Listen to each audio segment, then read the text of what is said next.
We think in this current situation, you can't cut your way out of this $6, $7, $8 billion hole.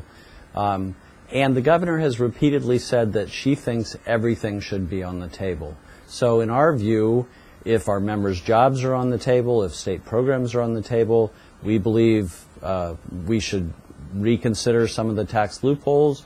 We think there should be tax enhancements or revenue enhancement situations that ought to be examined to see if those are alternatives. So everything should be on the table.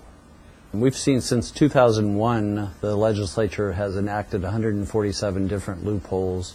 If you go back through time, there are thousands of tax loopholes that add up to almost $40 billion in the state legislature. That's a lot of money that could be plugging the holes in this current budget. And they range from, gold dealers, pea processors, the airspace over the stadiums. I mean, there are an incredible number of tax exemptions. I think there should be a thorough examination of all of the loopholes. If we have $40 billion worth of loopholes in this state, some of which have been on the books for 30, 40 years, maybe it's time, like the governor said in her State of the State, she wants to look at the boards and commissions to see if they're still viable. Let's look at the tax loopholes and see if they're viable. This is much more a services issue than a jobs issue.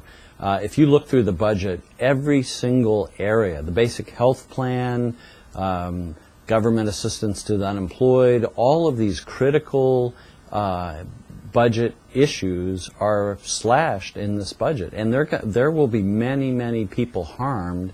And the state is the provider of last resort in many ways, and we need to provide those services. State employees provide them. Yes, they are jobs. Jobs is an issue, but you also have to consider that state employees then spend that money. There's a multiplier effect in the community. State employees take their paychecks, they pay for mortgages, they buy cars, etc. And that has, every time Boeing has a downturn and their folks get riffed, it has a huge impact on the state.